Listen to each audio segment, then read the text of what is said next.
OK, more from Atlantic City later. Next we go back to Basingstoke, and next in the ring there, the local favourite, very much on home territory here, Dean Francis, big super middleweight hope.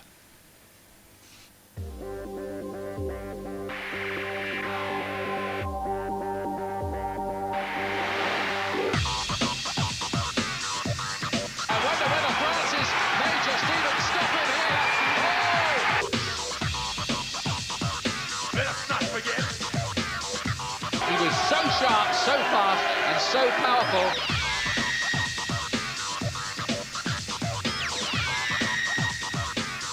I know what you may be thinking, you need a recap here. Yes, you're right, he has already won British, European and WBO Intercontinental titles and relinquished a lot of them. He wants to go the IBF route because he thinks that'll get him to a world title shot quicker. Good reasoning? Well, Charles Brewer is the IBF champion and... lost to Sven Ottke. Sven Ottke, well, surprising. Yeah, big upset. Didn't think he'd be able to beat him. I have to tell you, this is the dark horse in the super middleweight division. This guy is a fabulous puncher, heavy-handed, can really bang, and you know, he's the guy who's just laying on the outside waiting to get his chance. He's a superbly muscled guy, very confident, has a tendency to fall into little lapses of concentration during the middle of the fight and can be outfoxed, but he's got the old equaliser that gets him into trouble every time, and he's getting better. He's settling into the weight division better. He feels more comfortable at the weight.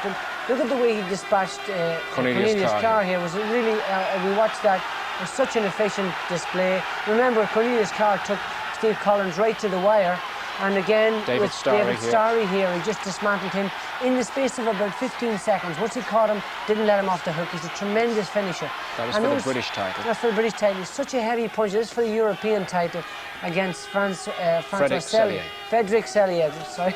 Thank you for the correct pronunciation. Again, referee jumped in to stop it here. And this is against Mark Baker. Mark Baker is a really tough guy, and we see him fighting for the Commonwealth title. But he just was no match for Dean Francis. This guy is really on a roll, and this is his last performance where he dispatched his opponent in sufficient style. That was Zolani and Gamenthu, and of course Barry left that one to me. Undra White's the opponent tonight, and he's much easier to pronounce. What do we expect from him, Barry? Well, we don't know an awful lot about Undra White. We know that he's come over here, capable, competitive opponent, you know, trial horse type of guy. Lost quite a few, but he's going to put up, obviously, a durable performance, he thinks. I don't think he's going to be any match for Francis. He's at the top of his game. Can I ask you, Gary, what do you make of a young fighter, Francis, who has won British, European titles and said, thank you, I don't really want them, I'm going another route. I think the thing is with Dean Francis is one of those guys that's like the sleeping giant. He's on the fringes. He's never really had the mass publicity about his fights. He's won everything. He's done it the hard way. He's won British, European, Commonwealth, as you say.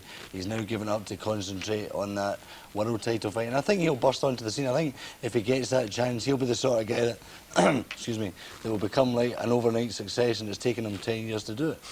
You know, but he's a very durable, he's a very capable fighter. As Barry says, he's very heavy-handed, and he goes about his work well. All right, he's in action next. Francis on home territory in Basingstoke.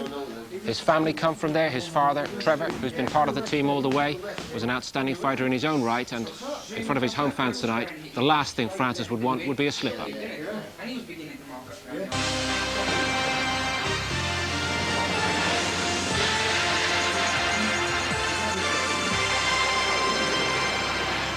hour from now, it's Atlantic City. First, from the Basingstoke ice rink, Dean Francis in action. His opponent, Undra White, is already in the ring, and John MacDonald, our Master of Ceremonies, will introduce the hometown boy. Mike Goodall, excuse me. And now, ladies and gentlemen, making his way to the ring, welcome Basingstoke's Dean Francis!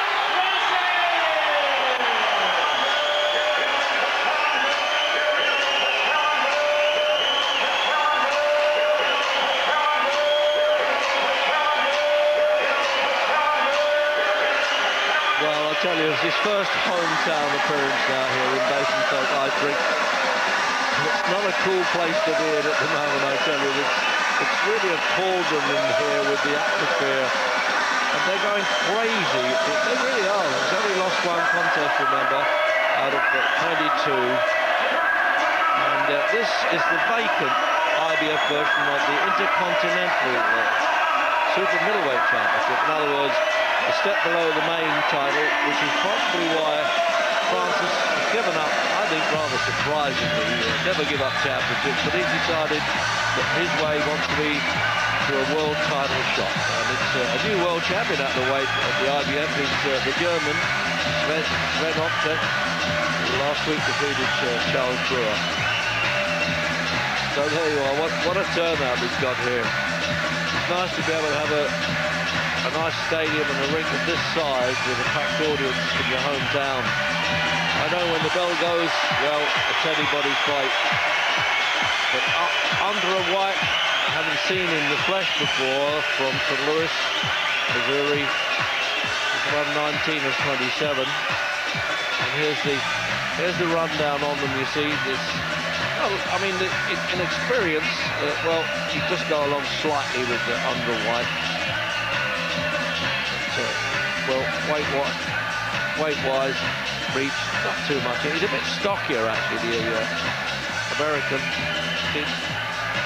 The round box there, a little bit more by White, but, you know, in hard opposition as well.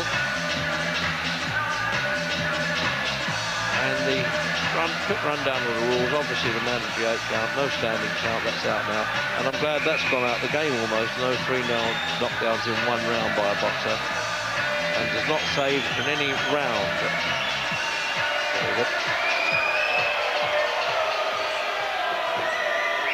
Ladies and gentlemen, the officials appointed for this contest by the International Boxing Federation, the supervisor at ringside, Mr. Simon Block of London, the steward in charge from the British Boxing Board of Control, Mr. Charles Giles of Birmingham, the timekeeper, Mr. Greg Hugh of London, and the judges scoring the contest at ringside, Mr. Mark Green from London, Mr. Mickey Van from Leeds, and Mr. Grant Wallace from Bristol. And the referee in charge of this contest and in charge of the action this evening, one of Britain's leading star referees who's officiated in over 40 world title contests, Mr. Dave Parrish of London. Live and exclusive on Sky Box Office from Basingstoke Ice Rink is Big Fight Time.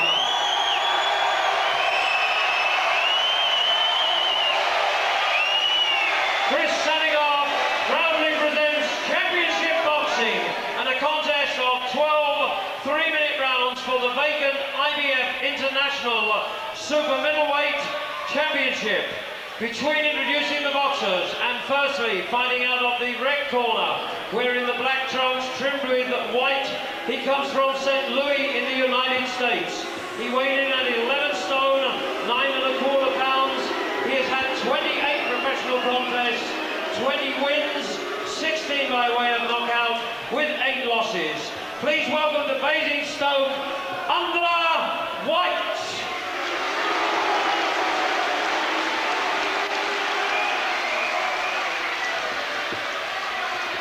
And across the ring, ladies and gentlemen, in the blue corner, wearing the purple-coloured trunks, the colours of the Bristol boys. He weighed in at 12 stone exactly. He had 22 professional contests, 21 wins, 19 by way of knockout, with 1 loss. He comes to the ring, the former undefeated British, European and WBO Intercontinental Super Middleweight Champion. Ladies and gentlemen, Basingstoke's very own, Dean Francis!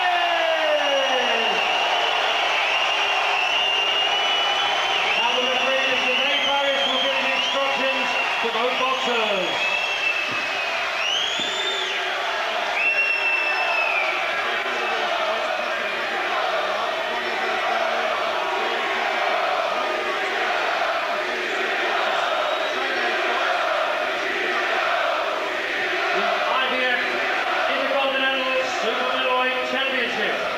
Well, this little fellow from, I say little, he looks comparatively small, doesn't he, Undra White? He's got to not only fight Dean Francis, but the whole of the crowd. I don't know if he's got a single supporter in there.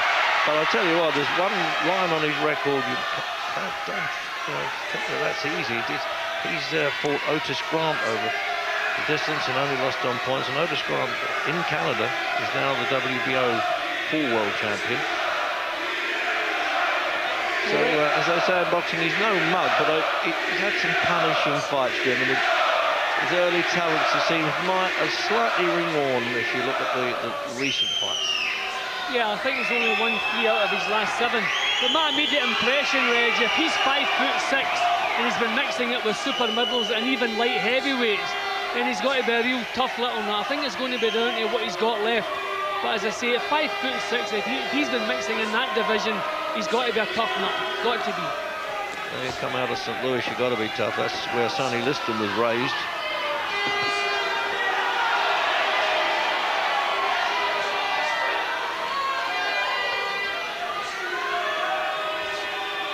And sometimes when fighters start going abroad, Greg, they're just looking to pick up some money. But if he's brought some ambition over with him, I'm sure he can make this a test for Dean Francis. Well, there's chance of Dino, of course. Hero worship and stuff. The fight game in many ways has come alive these days with the whole sort of almost new audience in a way. Sort of a pop star touch to them, especially with Naz Hamed. A quality boxer, Dean Francis, which is why he wants to go for a full world title. Twice he's tumbled and referee Paris quite rightly, scoring no knockdown. He's just picking him off as he wants to, Dean Francis, and just a little flow of punches there. There's a confident look about Francis that there has been for the last year or so, really. You can see he's enjoying himself. Everything's going his way, nice and controlled, nice and sharp.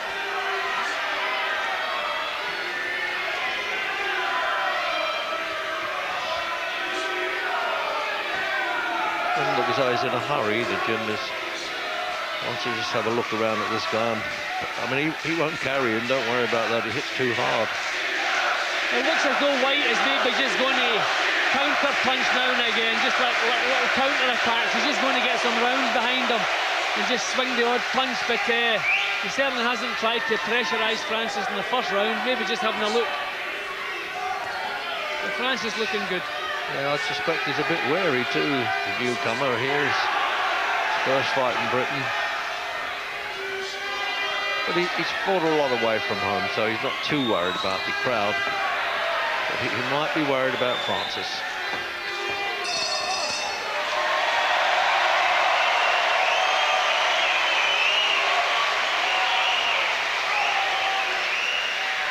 Yeah, the fact there, Jim, that White barely landed any punches, it didn't bother the crowd one bit. Their man was winning, and that's what they've come to see. I don't really think White has clocked in yet, Reg. I don't think he's even started. I mean, all he did in the first round was make sure he didn't get tagged, didn't get hit. I see their feet caught up a couple of times. Yeah, just a stumble once again. They just get pulled from behind the head. But twice in the deck, but no knockdowns, obviously.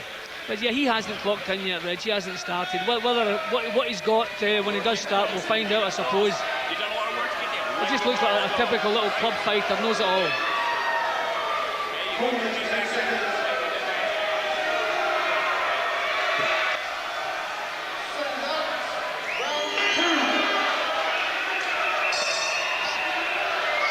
Second round.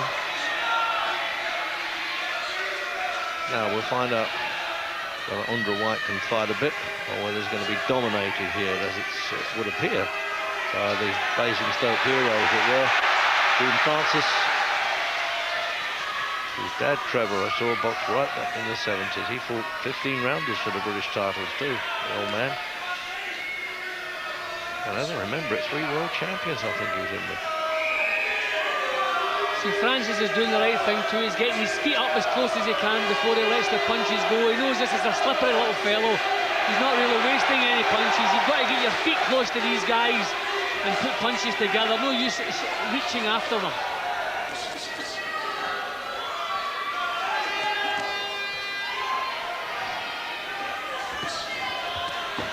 Perky sort of a little fella, really, isn't he? White, it looks as though he's quite enjoying it so far.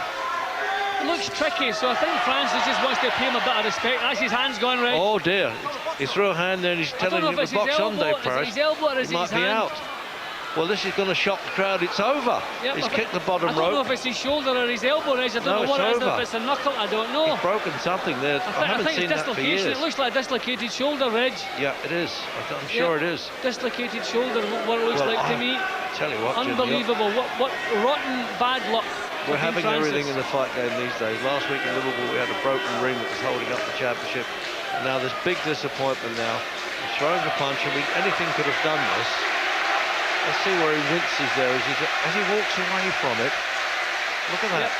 See, the nerve's gone in the arm. He's no control over it at all. It's a dislocation, I reckon, Reg. I don't see it being a torn muscle or anything. It even looks strange.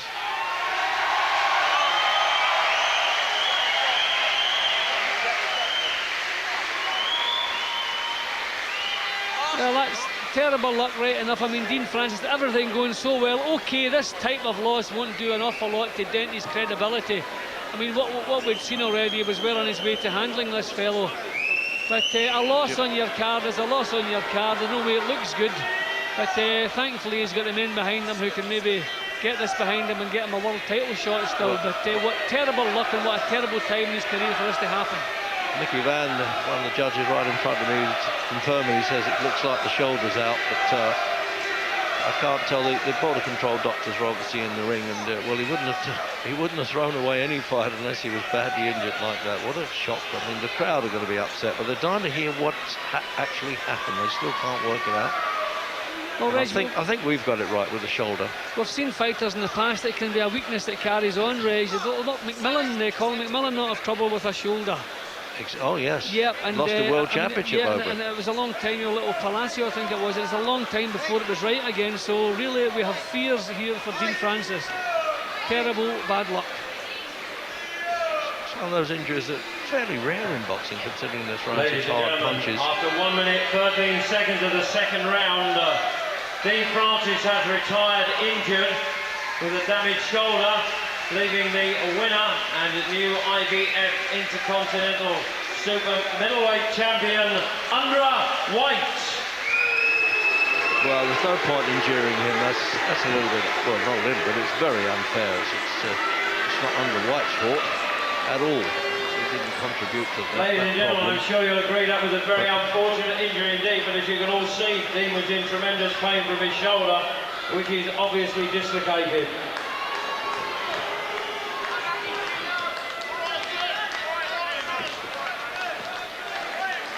And nobody looks more surprised about the outcome than the new Intercontinental title holder, Undra White. I don't think that was his allotted role tonight to come here and go home with the title belt, but it's a huge setback for Dean Francis in most unfortunate circumstances.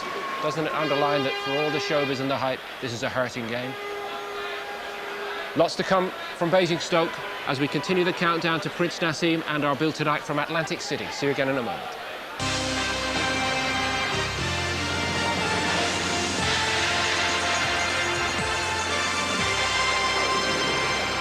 Straightforward just an hour ago, wasn't it? Dean Francis, the plan was tonight get the job done quickly, gain the IBF Intercontinental Super Middleweight title and then go away to plan bigger prizes. Instead, he is slumped in his dressing room, serious looking shoulder injury and short term at least some doubts over where he would go from here. He's going to need some medical attention initially. Here's his manager, Chris Sanagar, with Rob McCaffrey.